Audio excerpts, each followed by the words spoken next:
한 자산가는 평소보다 일찍 집에 도착했다가 아내가 아이들 앞에서 가사 도우미에게 무슨 짓을 하고 있는지 목격하고 말았다. 준우는 현관문을 열자마자 들려오는 아내의 날카로운 고함에 그 자리에 얼어붙었다. 놀라서 지르는 비명도 아니었고 응급 상황을 알리는 외침도 아니었다. 그것은 누군가를 향해 오랫동안 당연하다는 듯이 함부로 대해 온 사람만이 낼 수 있는 특유의 고압적인 소리였다. 상대를 설득하려는 게 아니라 완전히 짓밟으려는 어조. 논리는 애초에 안중에도 없기에 아무런 이유 없이 높이기만 하는 목소리였다. 지가 무슨 꼭 필요한 대단한 사람이라도 되는 줄 아나 본데 제 분수도 모르는 하찮은 게 감히 어디서 고개를 쳐들어? 준우는 꼼짝도 할 수 없었다. 손은 여전히 문고리를 잡은 채였고 재킷은 한쪽 팔에 걸쳐져 있었으며 넥타이는 몇 달 만에 처음으로 조기 퇴근을 한 덕에 겨우 느슨해진 상태였다. 부산에서 오기로 한 건축가와의 미팅이 막판에 취소되는 바람에 준우는 순환도로를 따라 차를 몰고 집으로 오면서 줄곧 생각했었다. 아이들을 깜짝 놀라게 해줘야지. 저녁 식사 전에 도착해서 이번 화요일에는 평소와 다른 특별한 저녁을 보내야지 하고 말이다. 하지만 이런 상황은 전혀 예상하지 못했다. 복도 모퉁이에서 자신이 들어온 것을 아무도 모르는 채 눈앞에 펼쳐진 광경을 바라보던 준우는 가슴 깊은 곳이 턱 막히는 것을 느꼈다. 그 순간에는 그것이 무엇인지 정확히 설명할 수 없었지만 훗날 고요한 밤이 찾아왔을 때 그것이 지독한 부끄러움이었다는 것을 깨닫게 된다. 서연은 하얀 대리석 현관 한가운데에 팔짱을 끼고 서서 검지손가락으로 지은의 얼굴을 똑바로 가리키고 있었다. 사모님들 모임에 갈 때 입는 파란색 원피스를 입고 결혼기념일에 남편에게 선물 받은 은귀걸이를 한 채였다. 그녀가 신은 구두 9분, 지은이 매일 아침 무릎을 꿇고 닦아내던 그 대리석 바닥을 디딜 때마다 딱딱하고 단호한 소리를 내며 울렸다. 서연은 완벽해 보였다. 서연은 언제나 완벽한 모습이었다. 반면 지은은 그녀 앞에 미동도 없이 서 있었다. 늘 입던 회색 작업복 차림에 시장에서 흔히 파는 노란 고무줄로 대충 묶어 올린 머리, 그리고 두 손을 다소곳이 모은 채였다. 울지도 않았고 소리를 지르지도 않았으며 변명조차 하지 않았다. 그저 묵묵히 견뎌내고 있을 뿐이었다. 그렇게 가만히 서서 버티는 모습은 준우가 이전에는 단 한 번도 눈여겨보지 않았던 모습이었는데 그 순간에는 말로 표현할 수 없을 만큼 그 어떤 모습보다 품이 있어 보였다. 하지만 서연도 지은도 아니었다. 민우가 자신도 모르게 양복 재킷을 손에서 놓치게 만든 것, 그것은 바로 아이들이었다. 민준이와 서준이는 가사 도우미인 경희의 다리 양옆에 한 명씩 매달려 고사리 같은 손으로 그녀의 유니폼 자락을 꼭 움켜쥐고 있었다. 이제 6살이 되어 늘 형처럼 든든해 보이고 싶어 하던 민준이는 소리를 내지 않으려고 온 신경을 집중하는 듯 입술을 꾹 다문 채 동그래진 눈으로 엄마를 바라보고 있었다.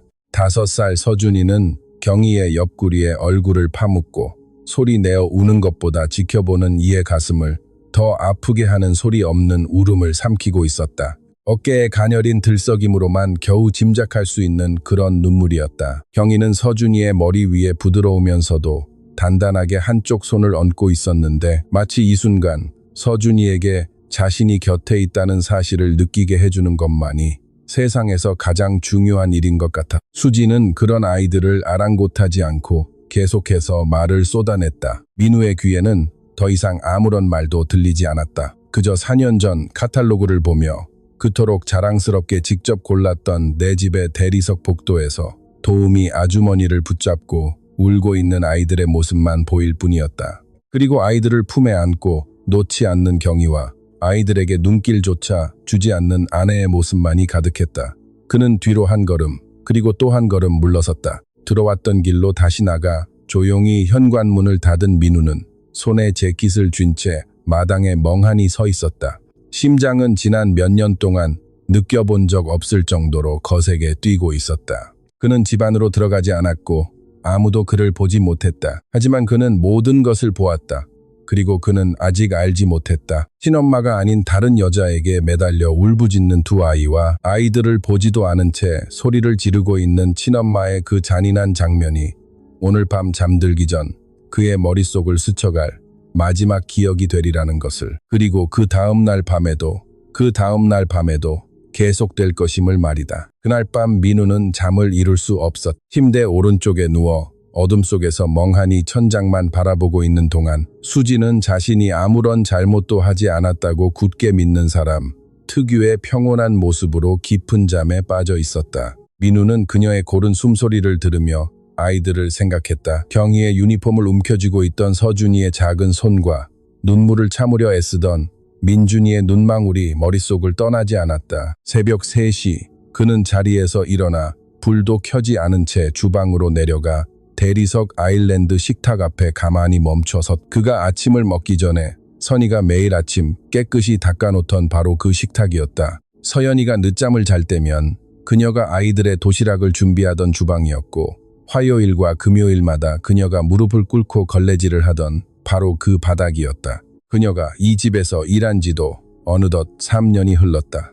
3년이라는 긴 시간 동안 민우는 그녀에 대해 아는 것이 거의 없었다. 다음 날 아침, 민우는 평소보다 일찍 아침 식사를 하러 나왔다. 서연은 이미 요가 수업을 가고 없었고, 집안에는 늘 당연하게 여겨왔던 고요한 아침에 정적이 감돌고 있었다.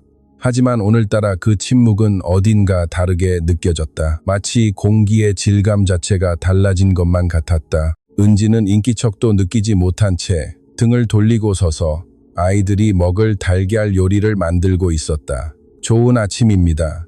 민우가 말을 건넸다. 은지는 깜짝 놀라 손에 뒤집개를 쥔 채 휙 돌아섰다. 아, 사장님, 좋은 아침입니다. 오시는 소리를 못 들었네요. 그녀는 다급히 다시 가스레인지 앞으로 몸을 돌렸다. 늘 그렇듯 눈치껏 행동하며 최대한 존재감을 지우고 조용히 제 할 일만 하려는 태도였다. 그 누구에게도 거슬리지 않도록 마치 스스로를 투명인간처럼 만드는 것이 그녀의 오랜 습관인 듯했다. 민우는 식탁 혼바 의자에 앉았다. 평소처럼 신문을 집어들지도 스마트폰을 꺼내보지도 않고 그저 그녀를 가만히 응시했다. 은지씨. 얼마간의 정적 끝에 민우가 그녀를 불렀다. 은지는 움직이지 않았지만 어깨가 움찔하며 긴장하는 기색이 역력했다. 민준이랑 윤우는 별일 없죠. 아주 잠깐의 침묵이 흘렀다. 네, 사장님. 지금 옷 입고 있어요. 그리고 이번에는 그녀가 진짜로 뒤를 돌아 그를 똑바로 바라보았다. 그녀는 누군가에게 그런 걱정 어린 질문을 받아본 적이 없는 사람처럼 그를 바라보았다. 당혹감과 함께 호의 뒤에는 늘 대가가 따른다는 것을 아는 사람, 특유의 경계심 같은 것이 묘하게 뒤섞인 눈빛이었다.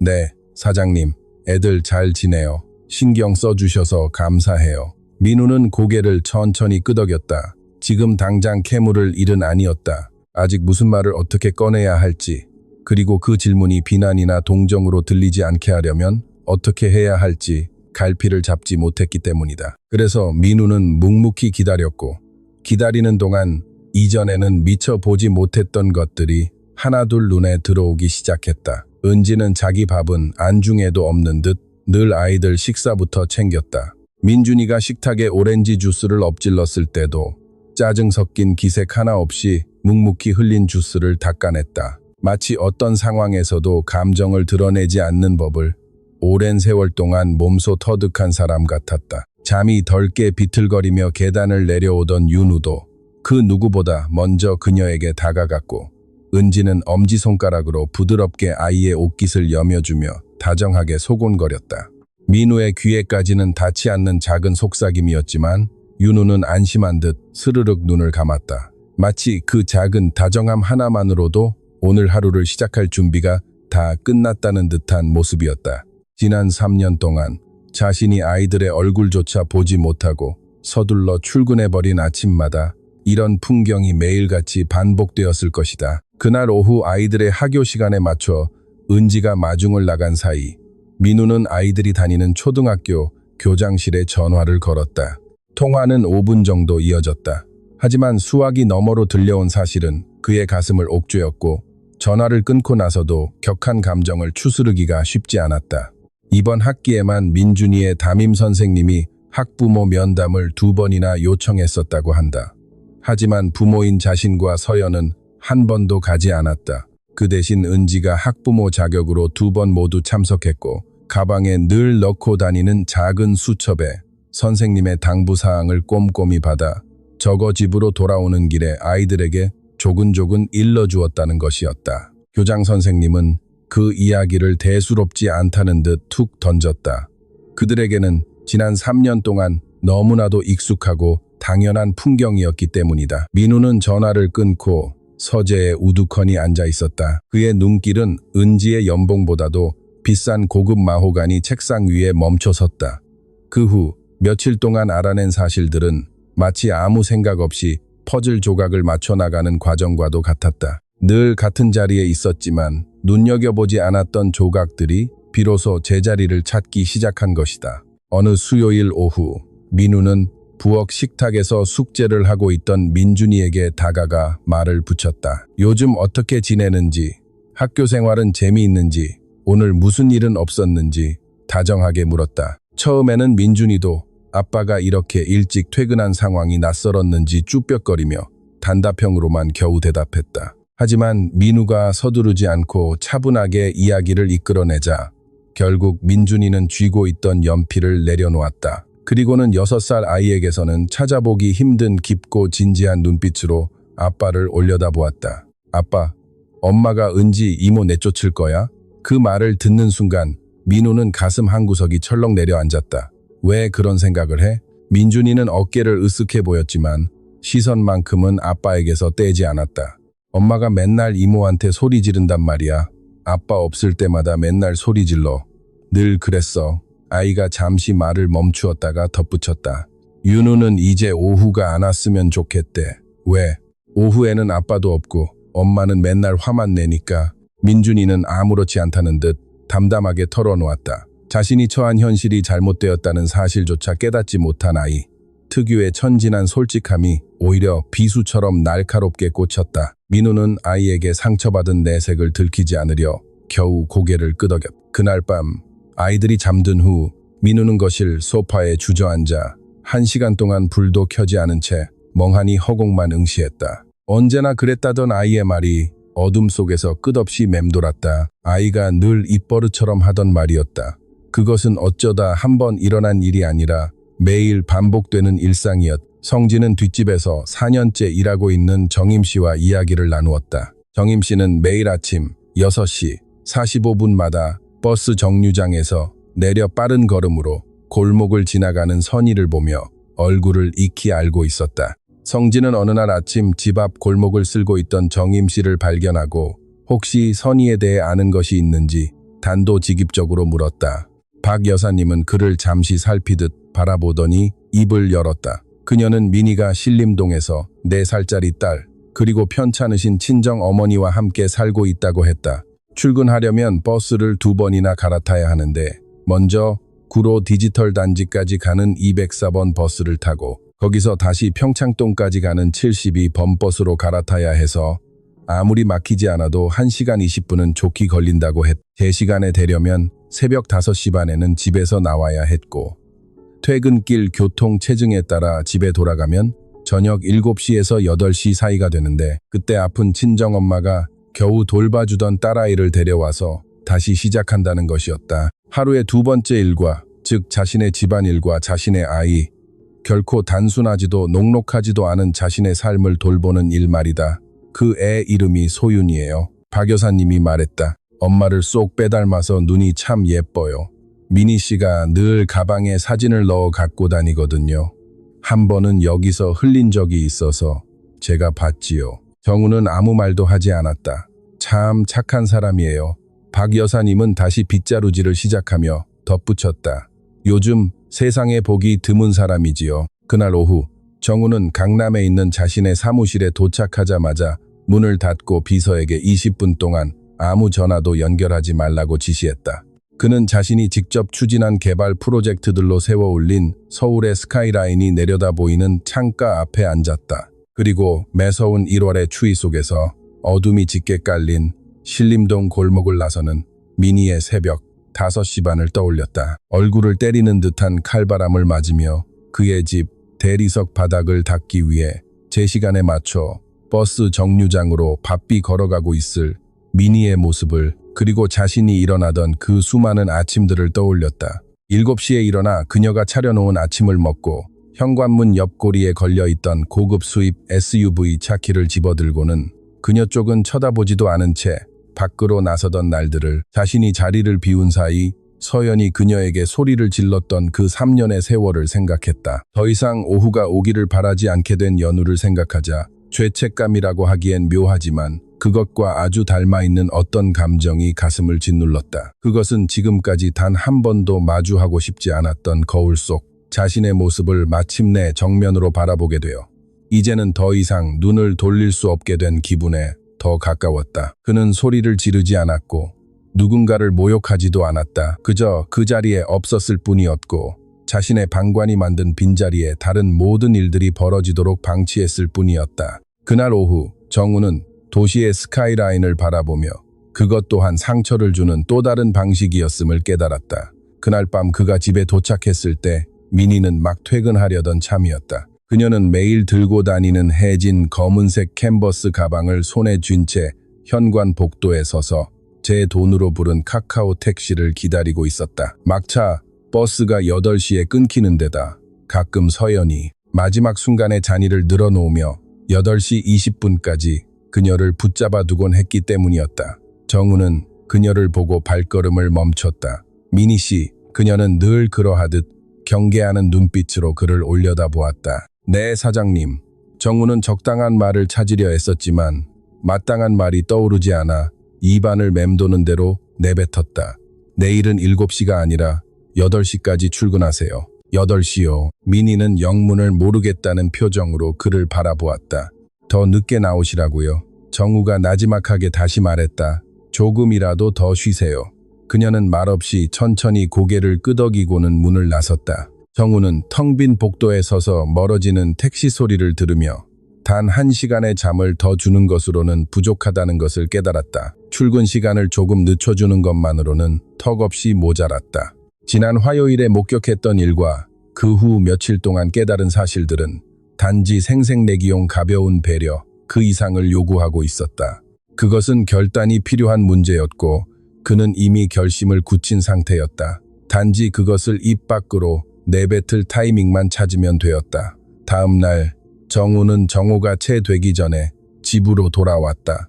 서연은 집에 없었다. 거의 매주 목요일이 그렇듯 그녀는 일찍부터 청담동 사교클럽에서 열리는 모임에 참석하러 나간 뒤였다. 오후 3시까지 이어지는 그 모임에서 돌아올 때면 그녀는 늘 기분은 잔뜩 고조되어 있으면서도 남을 참아주는 인내심은 바닥이 나 있곤 했다. 아이들은 학교에 가 있었고 집안은 고요했다. 정우는 세탁실에서 묵묵히 빨래를 개고 있는 민희를 발견했다. 음악도 휴대폰도 없이 그저 눈앞의 일에만 몰두하는 특유의 묵묵하고 능숙한 손길이었다. 그녀는 발소리를 듣자마자 몸을 살짝 굳혔다.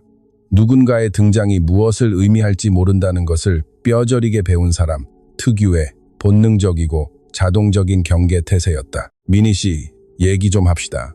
그녀는 손에 들고 있던 셔츠를 내려놓고 천천히 몸을 돌렸다.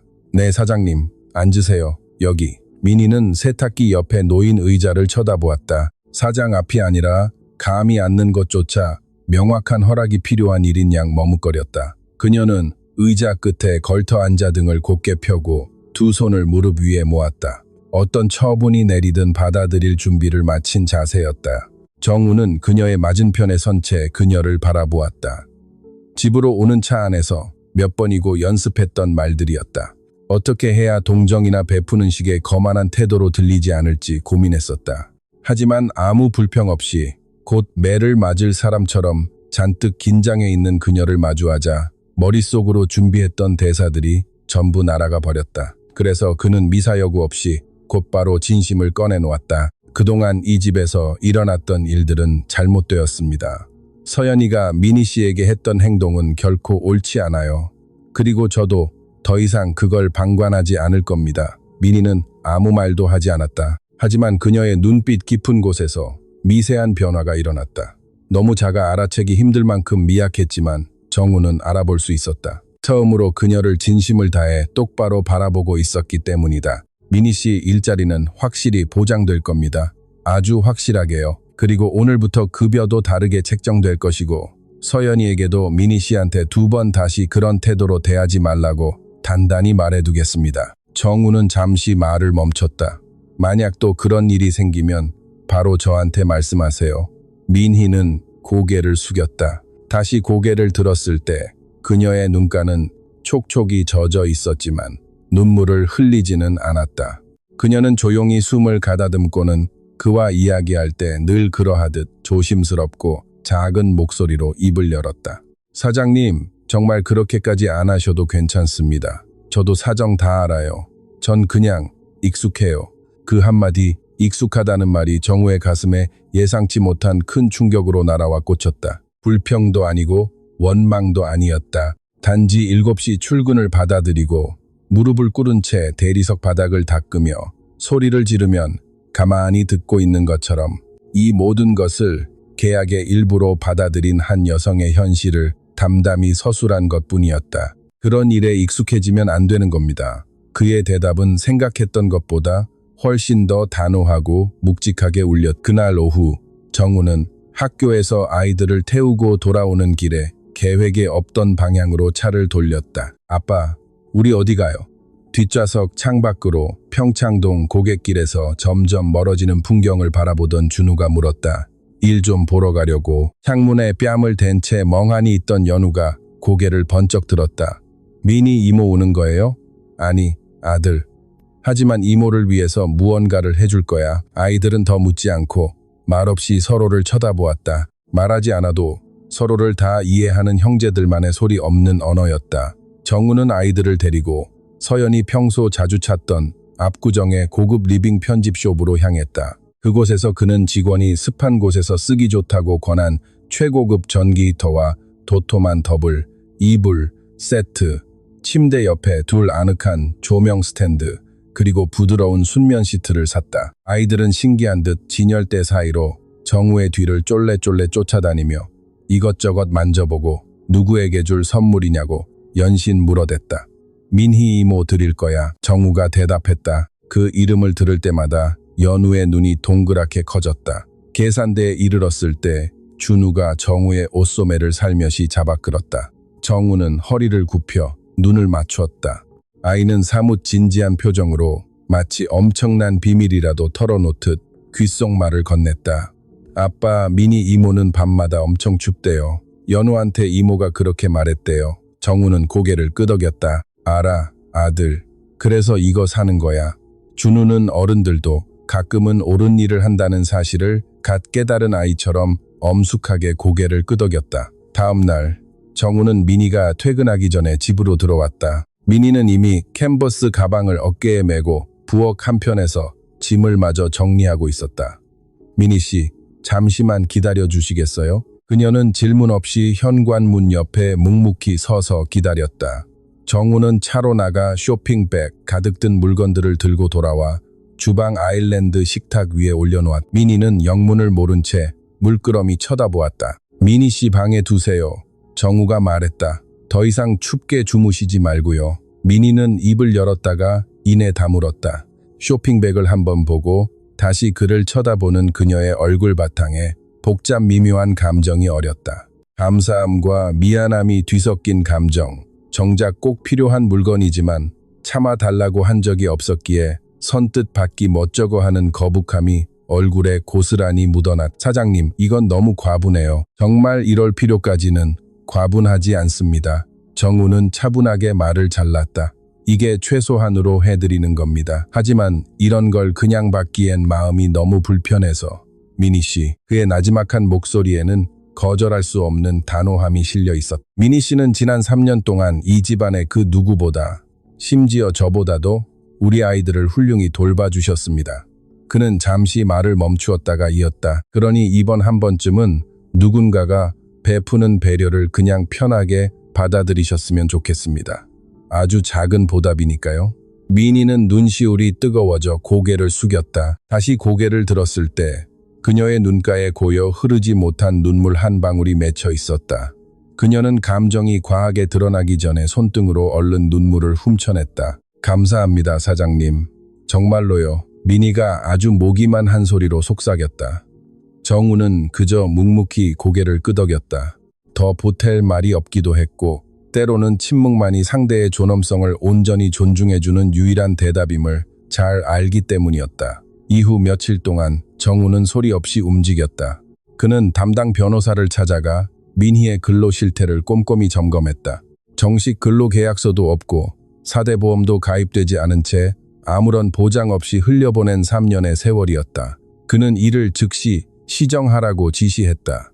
변호사는 지난 3년 치를 소급해서 적용하는 일은 절차가 복잡하고 까다로울 텐데 정말 괜찮겠냐고 물었다. 정우는 수단과 방법을 가리지 말고 제대로 처리해달라고 못 박았다.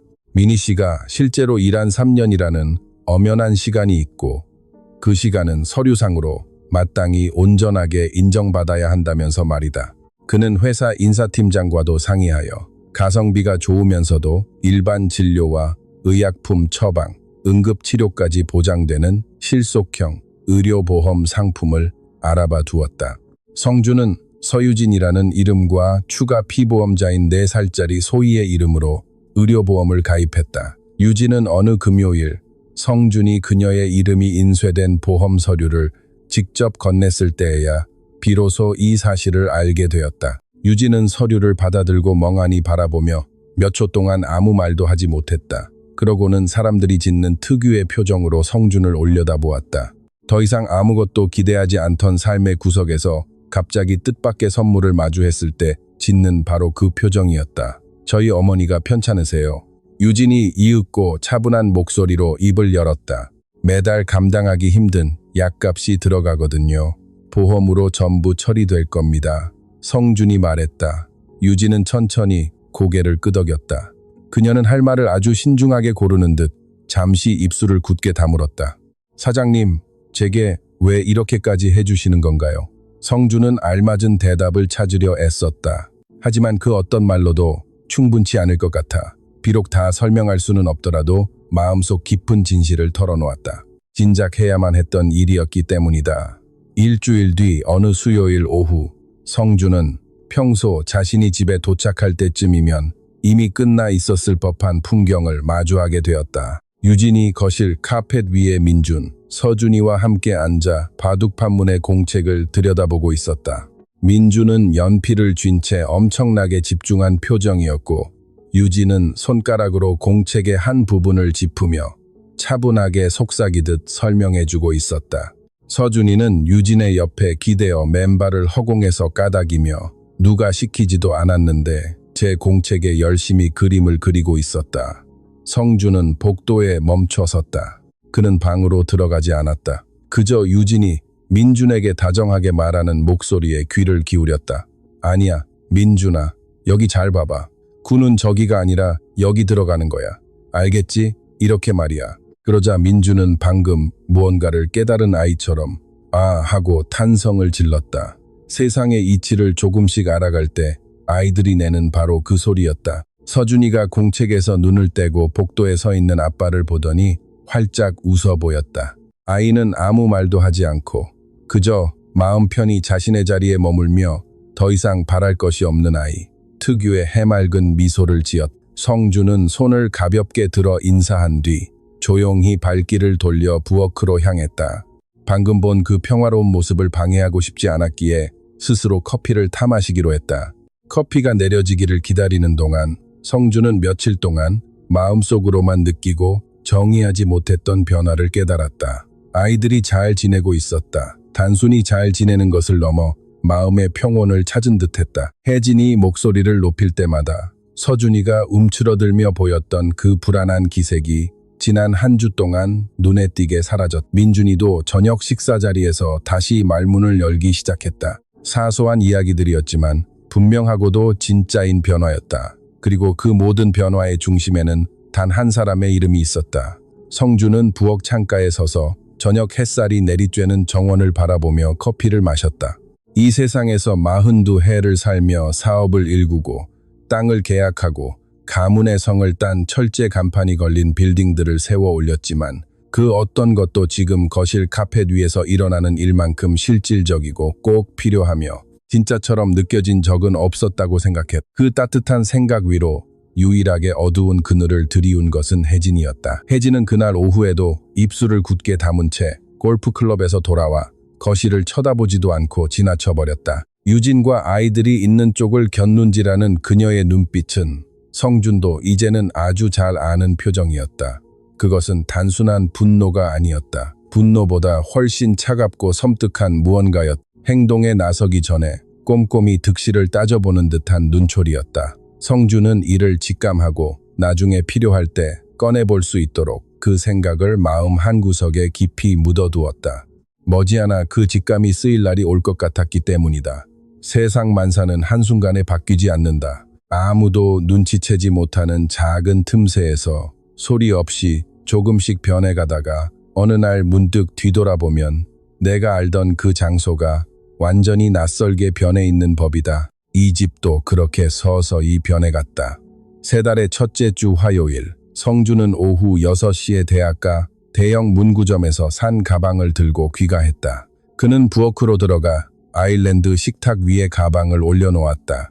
유진은 싱크대에서 거품 묻은 손을 멈추고 성준을 돌아보았다. 그게 뭔가요? 사장님? 민준이 공부책이랑 서준이 한글 쓰기 책입니다. 성준은 공책 2권을 꺼내 식탁 위에 내려놓았다.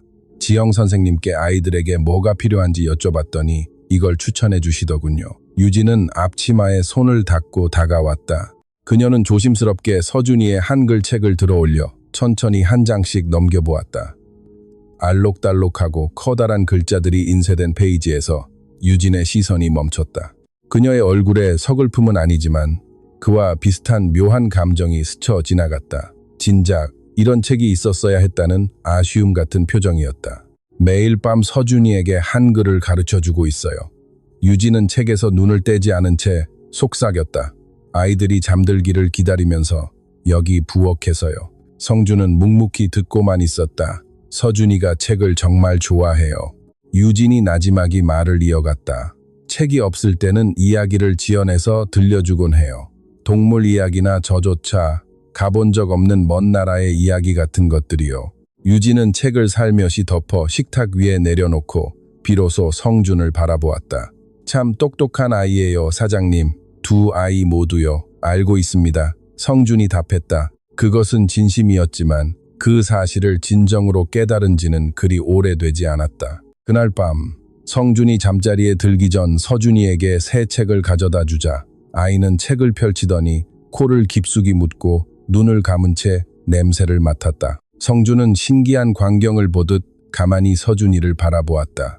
이윽고 서준이가 고개를 들고 아주 진지하게 말했다.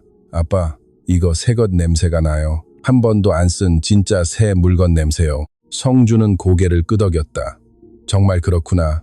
이모가 그러는데 새 물건에서는 새로운 가능성의 냄새가 난대요. 서준이는 어른들의 말을 흉내내어 자신의 것으로 만들고 싶은 듯 한자 한자 조심스럽게 발음했다. 저는 가능성이 뭔지는 잘 모르겠지만 이 냄새가 참 좋아요. 성준은 원래 생각했던 것보다 훨씬 오랫동안 서준이의 침대맡에 걸터 앉아 있었다. 그달의 어느 토요일, 성준은 계획하지도 않았는데 기억도 나지 않을 만큼 오랜만에 아이들과 함께 아침 식사를 하게 되었다.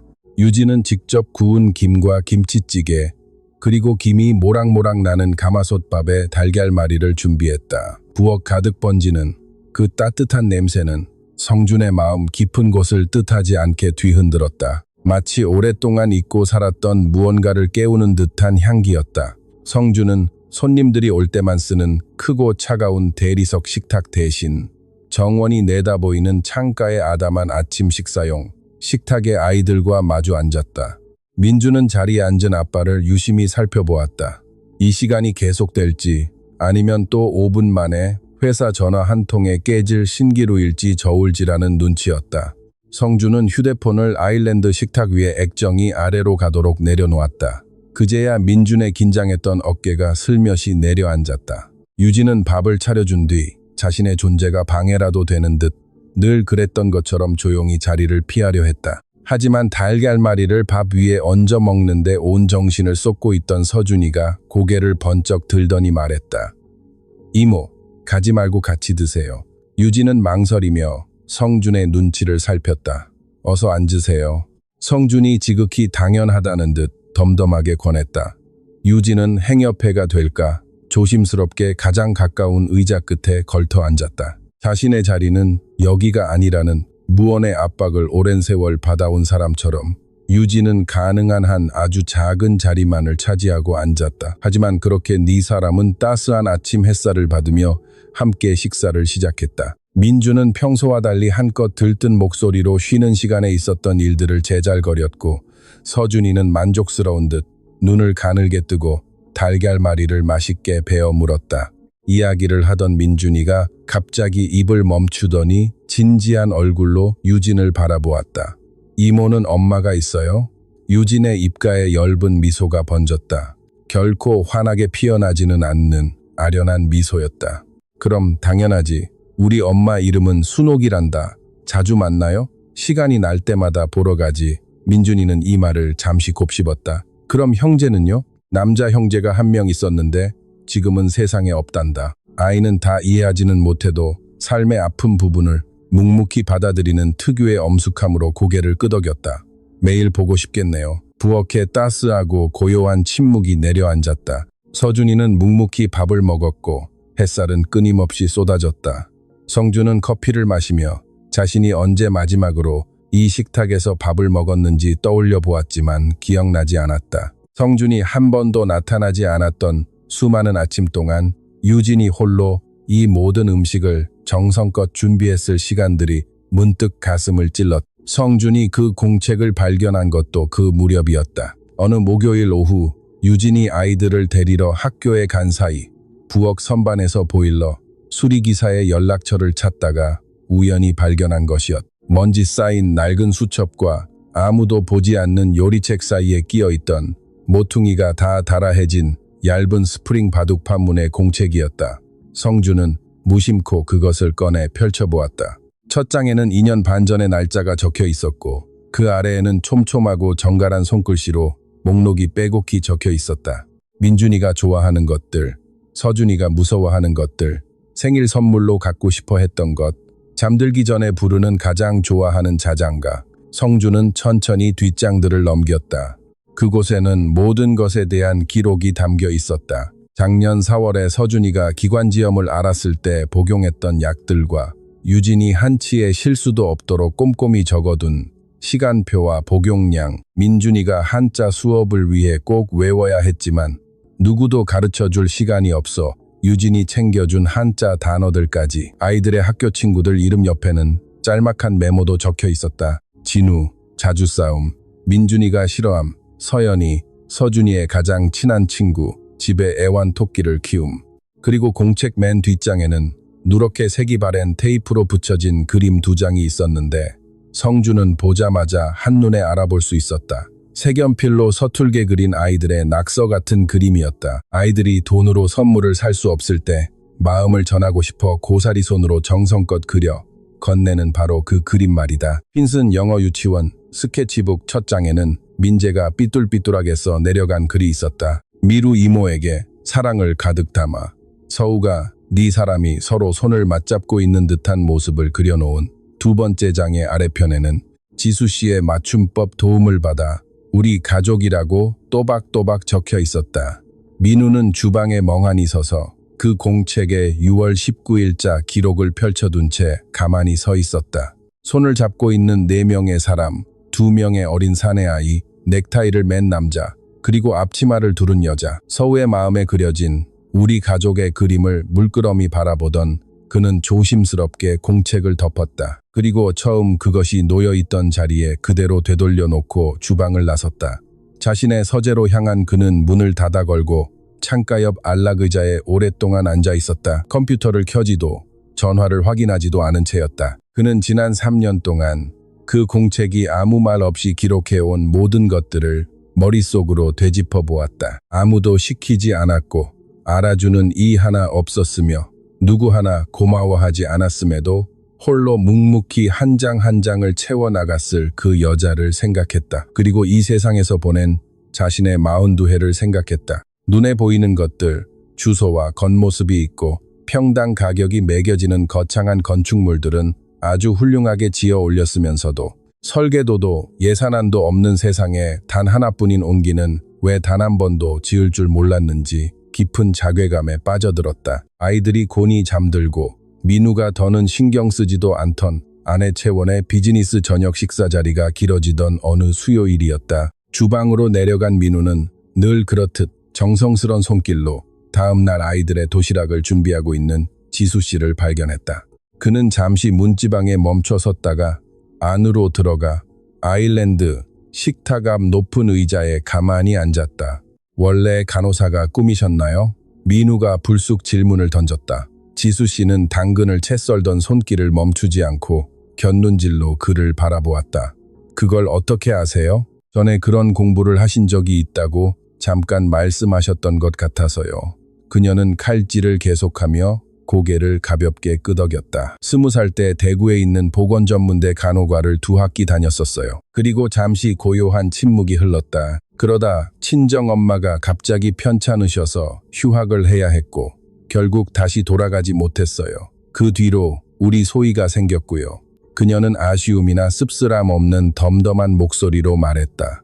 마치 오늘 날씨를 무심히 전하는 듯한 어조였다. 살다 보니 삶이 알아서 채워지더라고요.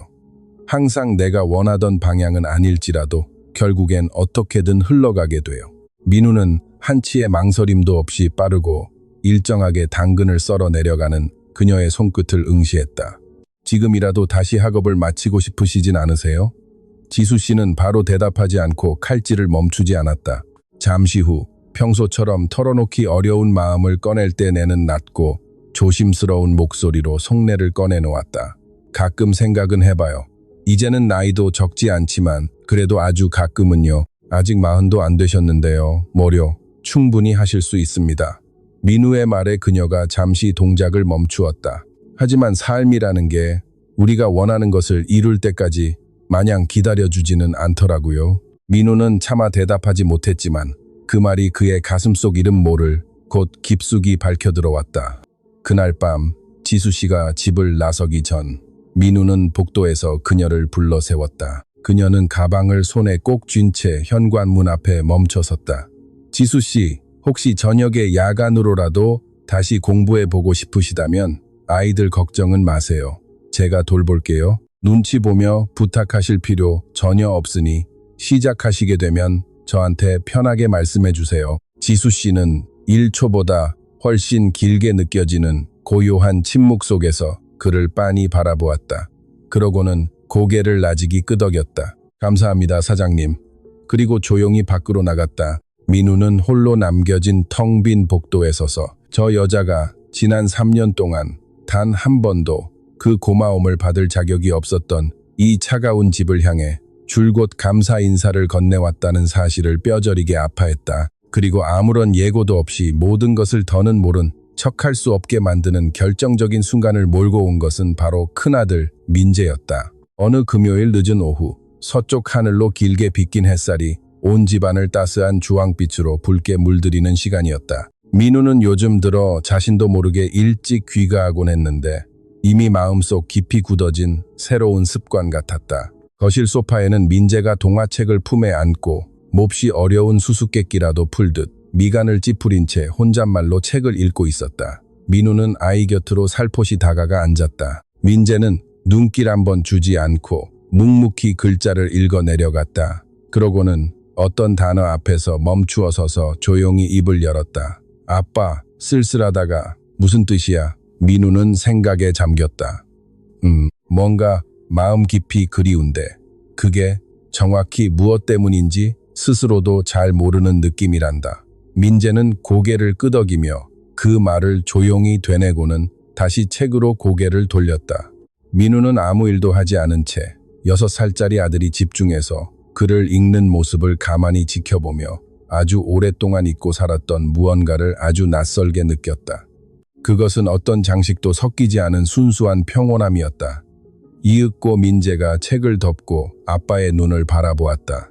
꼬마가 한참 전부터 마음속에 고이 묵혀두었던 아주 무거운 질문을 던질 때 짓는 특유의 진지한 눈빛이었다. 아빠는 미루 이모 좋아해? 민우가 깜짝 놀라 아들을 보았다. 갑자기 그건 왜 물어봐? 엄마는 이모 싫어하잖아. 민재는 미움이나 원망 없이 그저 눈에 보이는 사실을 담담히 전하듯 덧붙였다. 근데 나는 이모가 진짜 좋거든. 서우도 좋아하고. 그래서 아빠도 이모를 좋아하는지 알고 싶었어. 민우는 조심스럽게 단어들을 골랐다. 지수 이모는 정말 훌륭하고 착한 분이란다. 민재야. 그리고 착한 사람은 마땅히 많은 사랑을 받아야 마땅해. 민재는 아빠의 대답을 머릿속으로 조용히 정리했다. 그러고는 아이 특유의 정중하고 깊은 진지함으로 고개를 끄덕이더니 만족스러운 듯 다시 책을 펼쳤다. 마치 그 질문 하나로 온전한 마음을 얻었다는 듯 말이다. 민우는 곁에 조용히 머물며 글을 읽는 아들의 옆 얼굴을 지그시 바라보았다.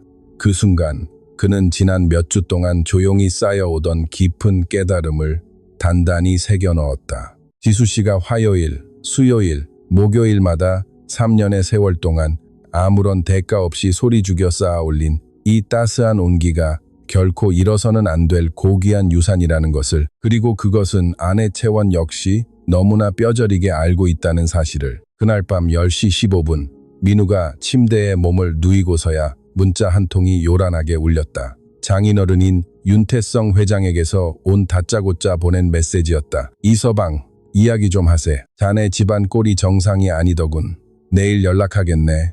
민우는 문자를 2번 거듭 읽고는 협탁 위에 휴대폰을 가만히 내려두고 조용히 불을 껐다. 하지만 그날 밤 그는 단 한숨도 자지 못했다. 토요일 아침 장인어른의 호출 전화는 만기가 지난 청구서처럼 어김없이 매정하게 울렸다. 민우는 서재 창가에 서서 아직 김이 모락모락 피어오르는 커피잔을 든 채 무겁게 전화를 받았다. 그는 거의 듣기만 한 채 짧은 대답 끝에 수화기를 내려두었다. 그리고 한참 동안 우두커니 서서 창밖 마당을 응시했다.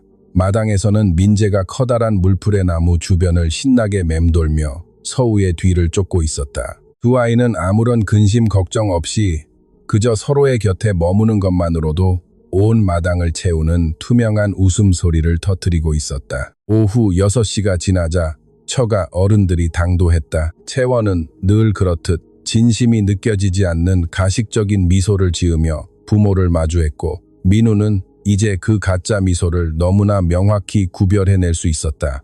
장인어른은 아주 중대한 이사회에 참석하는 회장처럼 대단히 거만하고 무거운 권위를 내뿜으며 커다란 안락의자의 다리를 무겁게 올렸다. 장모 송경희 여사는 딸의 곁으로 부드럽게 다가가 조용히 채원의 팔을 어루만졌다. 그 시각 주방에서 땀 흘려 저녁을 정성스레 지어 올리고 있던 지수 씨는 앞으로 닥쳐올 폭풍에 대해 일절 짐작조차 하지 못했다. 민호는 처가 어른들의 정면에 조용히 앉아 그들의 심판을 묵묵히 기다렸다. 장인어른은 한치의 망설임도 없이 전곡을 찔렀다. 이서방, 채원이에게 요즘 이 집안에서 벌어지고 있는 괴상한 일들을 전부 들었네. 근로계약서 작성이며 과분한 의료보험 혜택, 게다가 터무니없는 근무 시간, 양해까지 말이야. 그는 노련하게 잠시 뜸을 들였다. 자네 마음 씀씀이가 넉넉한 건 알겠다만 세상만사 사사로운 자비에도 엄연히 한계가 있는 법일세. 격식이라는 게 있고, 지금 저 가사 도우미 여자는 주제넘게 이 집에 어울리지 않는 무거운 자리를 차고 앉았단 말이야. 어울리지 않는 무거운 자리라니요. 그게 구체적으로 어떤 자리를 말씀하시는 겁니까? 민우가 차분하게 물었다. 장인어른, 이 미처 대꾸하기도 전에 장모 경희 씨가 다급하게 말을 잘랐다. 애들 마음속의 자리 말일세. 이 서방, 자네 자식들의 애정 말이야. 애들이 그 여자를 친이모처럼 미루라고 부르며 아주 껌딱지처럼 들러붙더군. 아침 식탁도 같이 하고 등하교까지 그 여자가 도맡아 한다면서? 그건 돈 받고 부리는 도우미가 할 일탈이 아니라 한 가정의 어머니가 채워야 할 자리일세. 그리고 애들의 온전한 엄마는 엄연히 채원이야. 민우는 고개를 돌려 조용히 아내 채원을 쳐다보았다.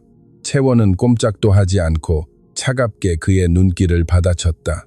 채원아, 민우의 낮게 가라앉은 목소리가 정막을 뚫었다. 내 손으로 우리 아이들을 데리고 아침에 등교해 본 게 마지막으로 언제였지? 이어진 무거운 침묵은 그 어떤 변명보다 가장 완벽하고 적나라한 대답이 되어 주방 너머까지 굳어졌다. 장인어른은 더 볼 것 없다는 듯 대화를 급격히 단절시키며 위압적인 어조로 다시 말을 채갔다. 핵심은 지금 이 집안의 질서가 완전히 붕괴했다는 사실이네. 우리는 자네가 가장으로서 가차없이 이 가정을 단단히 바로잡기를 강력히 요구하네. 저 도우미 여자가 본연의 자리로 돌아가 오직 빨래와 청소, 요리만 하도록 단단히 단속하게. 만약 그 적정선을 지키지 못하고 비집고 들어온다면 미련 없이 그 선을 온전히 지켜낼 다른 사람을 구하는 것이 상책일세.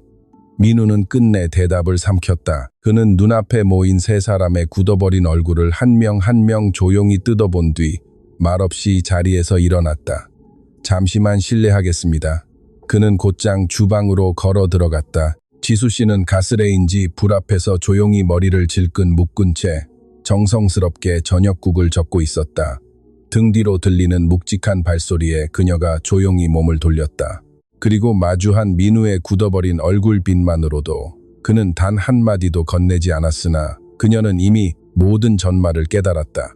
사장님, 무슨 문제라도 생겼나요? 민우는 싱크대 모퉁이에 무겁게 손을 기대어 섰다. 처가 어른들께서 오셨습니다. 채원이가 우리가 새로 조정한 계약 사항들을 전부 말씀드린 모양이에요. 그는 잠시 참담하게 숨을 가다듬었다. 그 계약 조건들을 전부 없던 일로 되돌리라고 요구하십니다.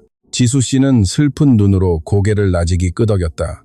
더는 묻지 않았다. 국자를 쥔 채 가만히 불꽃의 일렁임을 물끄러미 바라보았다. 잠시 후 지극히 잔잔한 어조로 낮게 입을 열었. 사장님, 만약 저 때문에 곤란해지신 거라면 충분히 이해합니다. 제가 사장님 가정을 흔들고 부부 사이에 풍파를 몰고 오고 싶지 않아요. 지수 씨, 아니요, 정말로 괜찮습니다. 그녀의 목소리는 미세한 떨림조차 없이 평온했지만 그 깊은 속에는 매서운 바람을 수없이 견디고 또 상처받을 준비가 끝난 사람 특유의 단단한 체념이 고스란히 밝혀 있었다. 사장님께서 계약서도 제대로 써주시고 보험까지 적용해 주셔서 제게는 너무나 과분하고 눈물겨운 은혜였습니다. 덕분에 소희는 정식으로 2번이나 큰 병원에 갈 수 있었고 저희 친정엄마 역시 기운을 차릴 수 있었어요. 그녀는 잠시 아프게 말을 삼켰다. 만약 모든 상황을 예전에 그 차가웠던 상태로 되돌려 놓아야 한다면 기꺼이 다 받아들이겠습니다. 사장님께 어떠한 원망도 미움도 전혀 품지 않아요. 민우는 그녀를 바라보았다. 지수 씨는 정말로 모든 게 없던 일이 되어 예전처럼 냉담해져도 정말 다 견딜 수 있으십니까? 그녀는 한참을 침묵하다 천천히 고개를 가로저었다. 아니요, 견디기야 힘들겠지요. 하지만 그것이 사장님 댁의 평화를 위해 조금이라도 보탬이 된다면 저는 지금 당장 짐을 싸서 기꺼이 떠나겠습니다. 그토록 담담하게 건네진 말들은 좁은 주방에 가라앉은 공기 위로 바닥 모르게 무겁게 일렁였다. 그날 밤 역시 민우는 단 한숨도 잠들 수 없었다. 그리고 다음 날 아침, 채원은 한치의 지체도 없이 무서운 행동력을 발휘했다. 마침 민우는 집을 비운 참이었다. 강남 청담동에서 도저히 피할 수 없는 무겁고 긴밀한 투자가 걸린 미팅이 길어졌기 때문이었다. 그는 나중에야 이리저리 터져나온 파편 같은 소식들을 힘겹게 이어붙이며 그 잔인한 현장을 간신히 머릿속에 재구성할 수 있었다. 채원은 거실 한복판에 자신의 친정 어머니를 병풍처럼 등 뒤에 세운 채 지수 씨를 한가운데로 매섭게 불러내었고 스스로 어떤 종결을 단단히 결심했을 때만 발휘하는 그 끔찍하리만치 서늘하고 서리빨 같은 어조로 매섭게 지수 씨를 내몰았다고 했다. 서연은 그녀에게 이 집에 있는 것 자체가 더는 감당할 수 없는 상황을 만들었다고 말했다. 아이들이 그녀에게 보이는 집착과 의존은 정상적이지 않으며 만약 스스로 일을 그만두지 않는다면 가게 관리 과정에서 발생한 부정행위들에 대해 변호사와 논의할 것이고 이는 향후 그녀의 취업 평판에 치명적인 영향을 미칠 것이라고 경고했다. 또한 서연은 그녀의 눈을 똑바로 쳐다보며 자신이 성북동과 평창동, 그리고 한남동에 사는 부유한 집안들을 아주 잘 알고 있으니 미선이 고집을 피우며 버틴다면 그 어떤 집에서도 다시는 일하지 못하도록 손을 쓰겠다고 덧붙였다. 미선은 아무 말도 없이 그 모든 말을 묵묵히 들었다. 미선은 자리에서 일어나 가방을 챙겼고 자신의 근무 시간이 끝나기도 전에 집을 나섰다. 도연은 퇴근해 집에 돌아와 채 정리되지 않은 주방을 보고 나서야 그 사실을 알게 되었다. 아일랜드 식탁 위에는 격자 무늬가 그려진 모눈종이 한 장에 미선의 정갈한 손글씨로 적힌 메모가 놓여 있었다. 사장님, 그동안 정말 감사했습니다. 이곳에서 일할 수 있어 기뻤습니다. 도연은 그 메모를 한번 읽어 내려간 뒤 조용히 접어 양복 재킷 주머니에 넣었다. 계단을 올라간 그는 방 앞 복도 바닥에 다리를 꼬고 앉아있는 준우를 발견했다. 아이의 무릎 위에는 새로 산 글자 공부 공책이 펼쳐져 있었지만 아무것도 쓰지 않은 채 그저 멍하니 빈 페이지만 들여다보고 있었다. 준우는 아빠를 보았을 때도 아무 말 없이 그저 바라보기만 했다. 아빠, 이모는 어디 갔어요? 도연은 아이 앞에 몸을 낮춰 눈을 맞추었다. 집으로 가셨단다, 우리 아들. 준우는 고개를 끄덕이더니 다시 공책으로 눈길을 돌렸다. 내일은 다시 오시는 거죠? 도연은 선뜻 대답을 하지 못했다. 그날 밤 11시, 민재가 도연의 침실 문간에 모습을 나타냈다. 잠이 오지 않아 억지로 뒤척였는지 머리카락은 마구 헝클어진 상태였다. 그리고 아이의 얼굴에는 도연이 지금까지 한 번도 보지 못했던 표정이 어려 있었다. 두려움이라기보다는 제 나이에 비해 세상을 너무 빨리 알아버린 아이가 느끼는 깊은 슬픔에 더 가까웠다. 문지방에선 민재가 몇 번이고 연습이라도 한 듯 단호하고 단단한 목소리로 입을 열었다. 아빠는 가만히 계시면 안 돼요. 이 집에서 유일하게 좋은 분은 이모뿐이란 말이에요. 도현은 한참 동안 민재를 가만히 바라보다가 이내 고개를 끄덕였다. 내 말이 맞다, 아들. 민재는 다시 자신의 방으로 돌아갔다. 도현은 어둠 속에서 침대 가장자리에 걸터 앉아 얼마나 시간이 흘렀는지도 모른 채 한참을 머물렀다. 마침 내 자리에서 일어난 그는 서재로 가서 컴퓨터를 켰다. 일을 하려는 것이 아니라 다음 날 전해야 할 말을 준비하기 위해서였다. 민재의 말이 100번 옳았고 자신은 정작 소리를 내야 할 올바른 일들에 너무 오랫동안 침묵해왔음을 깨달았기 때문이다. 다음 날 아침 도현은 아이들이 잠에서 깨어나기도 전에 집으로 들어왔다. 서연은 주방에서 커피잔을 손에 쥔 채 누구와도 마주치고 싶지 않을 때 짖는 특유의 싸늘한 집중력으로 휴대폰 화면만 쳐다보고 있었다. 도현이 들어오는 소리가 들렸지만 눈길조차 주지 않았다. 오전 10시까지는 집에 있어줘. 현관문 옆 거리에 차키를 걸며 도현이 말했다. 당신 부모님께도 연락해 이리로 오시라고 해. 서연이 마침내 고개를 치켜들었다. 갑자기 왜? 모두가 있는 자리에서 확실하게 끝내기 위해서야. 장인과 장모는 오전 10시 15분에 도착했다. 장인인 창수 씨는 단정한 정장 차림이었고 장모인 미자 씨는 이미 자신이 결론을 지어놓은 문제를 한낱 해결하러 왔다는 듯 거만한 기색이 가득했다. 서연은 거실에서 부모를 맞이했고 세 사람은 지난번처럼 나란히 뭉쳐 앉았다. 마치 그 소파 위에서의 자리 배치가 이 공간의 주도권을 자신들 쪽으로 기울여 줄 수 있다고 믿는 듯했다. 도연은 얇은 파일 하나를 들고 들어와 거실 탁자 위에 열어보지도 않은 채 툭 내려놓았다. 딱 3가지를 말씀드리려고 이 자리를 마련했습니다. 도연은 자리에 앉지 않고 선체로 말을 이었다. 3가지 모두 최종 결정이며 타협이나 논쟁의 여지는 전혀 없습니다. 장인이 참지 못하고 입을 열려 하자 도현은 차분히 손을 들어 그의 말을 끊었다. 차가운 냉정이 아닌 자신이 해야 할 말이 무엇인지 정확히 꿰뚫고 있는 사람, 특유의 명확함이 실려있는 몸짓이었다. 첫째, 김미선 씨는 계속해서 이 집에서 일할 겁니다. 계약서에 적힌 조건 그대로 4대 보험과 정해진 근무 시간 모두 유지됩니다. 이건 절대 바뀌지 않습니다. 도연은 잠시 말을 멈추었다. 둘째, 서연이 다시 한번 미선 씨에게 그동안 해왔던 식으로 무례하게 대하거나 협박을 하거나 그녀의 집 근처까지 찾아가 심리적으로 압박을 준다면 저는 주저없이 법적 조치를 취할 겁니다. 그동안 일어난 모든 일에 대한 확실한 증거가 있습니다. 도현이 열어보지 않은 서류철을 손끝으로 가리켰다.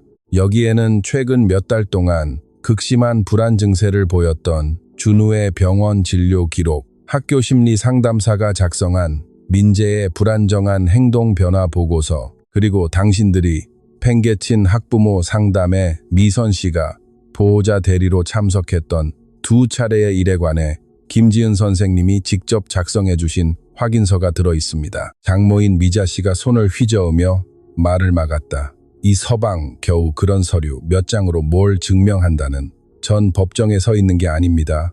어머니, 여긴 제 집입니다. 그리고 내 집에서는 이 파일에 적힌 것만으로도 차고 넘칩니다. 서연은 단 한마디도 꺼내지 못했다. 그녀는 테이블 모서리에 시선을 고정하고 기묘한 고요함에 휩싸여 있었다. 그것은 결코 마음이 평온해서가 아니라 자신이 치밀하게 계획했던 판이 완전히 엉뚱한 방향으로 흘러가고 있음을 억지로 받아들이는 이의 정적이었다. 도현은 그녀를 똑바로 응시했다. 그의 목소리에는 분노가 섞여 있지 않았다. 하지만 분노보다 더 매서운 것, 즉 이미 아주 오래전에 결심했고 마침내 그 결심이 말로 터져나왔을 때의 차분한 확신이 실려 있었다. 당신은 이 가정을 마치 하나의 기업처럼 운영했고 이 안에 살아 숨쉬는 우리를 그저 효율적으로 굴려야 할 자산으로 취급해왔어. 하지만 민재와 준우는 자산이 아니야. 내 피가 섞인 아이들이라고. 그동안 딴 데만 정신이 팔려서 아이들에게 아버지 노릇을 제대로 못한 건 온전히 내 잘못이야. 도현은 다시 한번 말을 고른 뒤 쐐기를 박았다. 이제 그 생활은 끝났어. 그는 이어서 이혼 소송을 밟을 계획이며 아이들의 주 양육권과 친권을 강력하게 주장할 생각이라고 선언했다. 그리고 그 근거는 바로 저 탁자 위에 놓인 서류철의 내용이 될 것이라고 못 박았다. 그러자 장인인 창수 씨가 발끈하며 자리에서 일어섰다. 이 서방, 지금 쓸데없는 감정에 휩쓸려서 대체 무슨... 예, 저는 제 아이들을 지키는 감정에 철저히 휩쓸리는 중입니다. 도현은 목소리 톤을 조금도 높이지 않은 채 단호하게 장인의 말을 가로막았다. 그것이 아버님 눈에 어리석은 실수로 비친다면 그렇게 여기시는 것은 아버님의 자유입니다. 세 사람 중 누구도 감히 대꾸하지 못했다. 1시간 뒤 사위어버린 집안에 무거운 정막이 감돌고 처가 어른들의 차가 현관 앞마당에서 빠져나갔을 때 도현은 조용히 미선의 전화번호를 눌렀다. 수화기에서 통화음이 2번 울리자마자 미선이 전화를 받았다.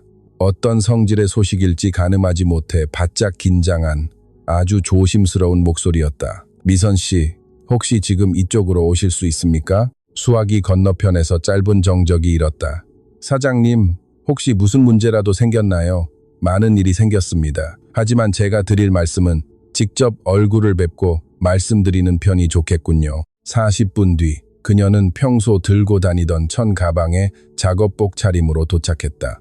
자기 근무 시간도 아닌데 마치 곧바로 일이라도 시작하려는 태도였다. 도현은 주방에 서서 그녀를 맞이했다. 아이들은 거실에 꼼짝 않고 앉아 있었다. 구체적으로 무슨 풍파가 일었는지는 알지 못했지만 집안의 공기가 미묘하게 달라졌음을 기민하게 감지하는 어린아이들 특유의 촉으로 숨죽이고 있을 뿐이었다.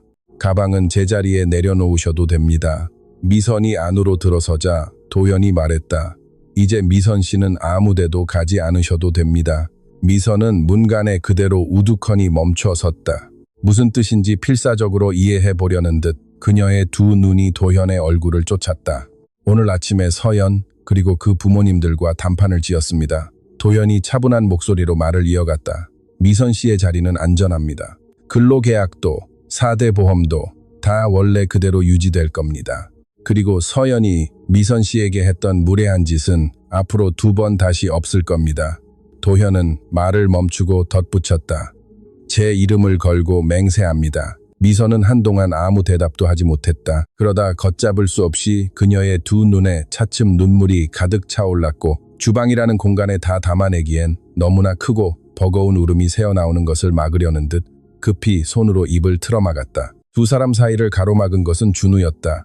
준우는 소리 소문 없이 주방 문가에 나타났는데 옆구리에는 여전히 글자 공부 공책이 끼워져 있었다. 눈물로 젖어번쩍이는 미선의 눈동자를 본 아이는 쏜살같이 주방을 가로질러 달려가 미선의 품속으로 푹 파고들었다. 아무런 말도 없이 그저 두 팔로 그녀의 허리를 안고 놓아주지 않겠다는 듯 매달렸는데 그 꼭 쥔 소나귀에는 이 포옹이 세상에서 가장 확실한 대답이라는 듯한 힘이 실려 있었다. 미선은 두 팔로 아이를 힘껏 안아 올리며 가만히 눈을 감았다. 동생의 뒤를 따라온 민재가 주방 입구에 멈춰섰다. 민재는 도연을 지그시 바라보더니 참으로 오랜만에 아빠를 향해 활짝 웃어 보였다. 최근 몇 달간 늘 지어 보이던 어른스럽고 절제된 가짜 미소가 아니었. 마음속 깊은 곳에서 자연스럽게 터져나와 허락조차 구하지 않고 입가에 가득 맴도는 그런 진실된 웃음이었다. 도연은 대리석 아일랜드 식탁 앞에 서서 이미 식탁 너머 거실 탁자 위에 잊힌 채 놓여있는 서류철과 그 너머의 따뜻한 광경을 조용히 바라보았다. 그는 자신이 그동안 5개의 도시에서 대형 빌딩들을 지어 올렸음을 상기했다. 거절이라는 단어 따위는 모르는 지독한 협상가들과 수많은 계약을 성공적으로 이끌었던 적도 있었다. 42의 나이가 되기까지 자신이 세상 돌아가는 이치를 완벽히 꿰뚫고 있다고 믿었으나 오늘 아침 자신이 행동으로 보여준 결정만큼 인생에서 가장 올바르고 값진 일은 결코 없었음을 온몸으로 느꼈다. 그렇게 1년이라는 시간이 흘러갔. 인생의 가장 좋은 시절들이 흘러가듯 특별한 자각 없이 무심히 지나간 한 해였다. 후이아나무로 나나나모 언어로 위해서 특별했나나너 특별했는지 깨닫게 되는 지극히 평범한 화요일과 목요일들의 연속이었다. 미선은 부천의 보건전문대에서 오후 7시에 시작하는 야간 간호과 과정의 첫 학기를 마쳤다. 화요일과 목요일 밤마다 도연은 미선이 굳이 먼저 눈치를 보거나 말하지 않아도 늘 오후 6시 반이면 퇴근해 아이들을 도맡아 보살폈다. 그녀는 옷을 갈아입을 시간조차 없어 가끔 집안일 할 때 쓰던 앞치마를 그대로 두른 채 가방을 어깨에 메고 부랴부랴 밖으로 나가곤 했다. 그리고 밤 10시가 되면 특유의 꼼꼼하고 작은 필기들이 빽빽하게 적힌 노트들을 품에 안고 돌아왔다. 이제 5살이 되어 엄마의 맑은 눈망울을 쏙 빼닮은 미선의 딸 은서도 유치원에 입학했다. 외할머니인 순자 씨도 건강보험으로 약을 꾸준히 복용하며 상태가 제법 안정되어 아침마다 아이를 돌봐줄 수 있게 되었다. 비록 삶의 모든 굴곡이 한순간에 순탄해진 것은 아니었지만 이제는 충분히 헤쳐나갈 수 있는 삶이 되었다. 준우는 3월에 6살이 되었다. 놀이 치료를 중단한 지도 벌써 2달째였다. 담당 아동 심리 상담사는 마지막 상담 시간에서 안정적인 가정 환경이야말로 자라나는 아이가 누릴 수 있는 최고의 치료법이며 이제 준우에게는 더는 그 어떤 치료도 필요치 않다고 전했다. 도연은 그 한마디를 평생 잊지 않으려 마음속 깊은 구석에 소중히 묻어두었다. 한편 민재는 바로 그달에 교내 글짓기 대회에서 대상을 수상했다. 주제가 자유롭게 주어졌던 대회에서 아이가 선택한 주제는 내가 아는 가장 용감한 사람이었다. 담임인 지은 선생님은 정식 상장과 결과, 통지서가 집으로 발송되기 전에 먼저 도현에게 전화를 걸어 이 소식을 전해주었다. 아이의 글을 아버지가 미리 꼭 읽어보고 느껴야 할 가치가 있다고 생각했기 때문이었다. 민재가 아는 가장 용감한 사람은 바로 미선이었다. 글 속에서 민재는 이모가 세상에서 가장 용감한 이유에 대해 단 한 번도 신세 한탄을 하거나 불평하지 않았고 억수같이 비가 쏟아지는 날에도 한결같이 찾아와 주었으며 누구도 신경 쓰지 않는 우리들의 서툰 그림들을 자기 비밀 수첩 속에 소중히 모아두었기 때문이라고 적었다. 7살 아이 특유의 아직은 삐뚤빼뚤하고 서툰 손글씨로 꾹꾹 눌러 쓴 글의 마지막 구절에는 이렇게 적혀 있었다. 영웅들이라고 해서 항상 멋진 망토를 두르고 나타나는 것은 아니다. 때로는 그저 평범한 부엌 앞치마를 두르고 있을 때도 있다. 성진은 어느 날 오후 서재문을 굳게 닫고 혼자서 그 글을 읽었다. 그는 한참이 지나서야 방에서 나왔다. 어느 4월의 토요일, 아무도 계획하지 않았지만 4사람은 자연스럽게 집 앞마당에 모이게 되었다. 선이는 다용도실에서 누군가 깜빡하고 두고 간 오래된 대나무살 2개와 한지 한로를 찾아내고는 아이들에게 연을 만들자고 제안했다. 준우는 곧바로 신나서 좋다고 했고 찬우는 자기 연은 꼭 파란색으로 만들어 달라고 졸랐. 성진이 커피를 들고 마당으로 나왔을 때 세 사람은 잔디밭에 옹기종기 엎드려 가위와 풀을 만지고 있었다. 선희는 바람을 잘 견디려면 종이를 어떻게 접어야 하는지 설명하고 있었고, 찬우는 잔뜩 집중해서 입 밖으로 혀를 쏙 내밀고 있었다. 준우는 연이 채 완성되기도 전에 벌써 실을 묶으려고 안간힘을 쓰고 있었다. 성진은 그들 곁에 잔디밭에 자리를 잡고 앉았다. 아무도 왜 앉느냐고 묻지 않았고 아무도 그를 부르지 않았다. 그저 빈자리가 있었기에 그 자리를 채웠을 뿐이었고 그것으로 충분했다. 잠시 후 아이들이 아무 걱정 없이 행복할 때만 나오는 티 없이 맑은 웃음소리를 터뜨리며 연실을 쥐고 마당을 이리저리 뛰어다녔다. 선희는 성진의 곁 잔디밭에 가만히 앉았다. 두 사람은 오후의 봄바람을 타고 하늘 높이 오르내리는 찬우의 파란색 한지연을 나란히 올려다보았다. 이번 학기는 좀 어때요? 그가 물었다. 좋아요. 그녀가 답했다. 생각했던 것보다 공부가 훨씬 재미있고 시간도 어떻게든 나더라고요. 선희가 살짝 미소를 지었다. 이전보다 한결 깊고 편안해진 미소였다. 가끔은 시간이 부족하기도 하지만 그래도 제 시간이잖아요.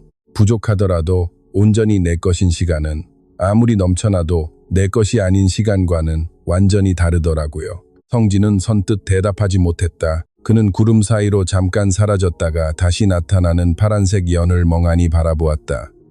그러고는 혼잣말하듯 나직한 목소리로 말했다. 고마워요, 선희 씨. 그녀가 그를 돌아보았다. 왜 저한테 고맙다고 하세요? 내가 돌보지 못했을 때 아이들을 지켜줘서요. 잠시 침묵이 흘렀다. 그리고 계속 우리 곁에 와줘서요. 선희는 잠시 말을 아꼈다. 그러고는 그녀 역시 하늘 위에 파란색 연을 함께 올려다보며 말했다. 사장님도 계속 저희 곁에 와주고 계셨잖아요. 다만 조금 늦게 도착하셨을 뿐이죠. 마당 건너편에서 찬우가 소리쳤다. 형아, 더 높이 올라가. 실 더 풀어줘. 어서. 그렇게 햇살이 비스듬히 내리쬐는 4월의 어느 토요일, 성북동의 마당에서 서울 하늘 위로 흔들거리며 날아오르는 두 개의 한지연을 바라보며 굳이 소리내어 말하지 않아도 좋을 모든 진심이 마음속에 깊이 내려앉았다. 굳이 설명하지 않아도 그저 살아가며 온몸으로 느끼는 것들이 있기 때문이다. 이미 곁에 두고 있을 때야 비로소 깨닫게 되고 영영 잃어버릴 뻔한 뒤에야 비로소 온 힘을 다해 지키게 되는 그런 소중한 것들 말이다. 그리고 때로는 그 사실을 가장 온전히 일깨워주는 존재가 일주일에 엿새 동안 매일 아침 7시마다 캔버스 1000 가방 하나를 어깨에 메고 아무 대가도 바라지 않은 채 우리 삶으로 묵묵히 걸어 들어오기도 한다. 자신이 이미 우리의 모든 세상을 바꾸어 놓고 있다는 사실조차 아직은 전혀 모른 채 말이다.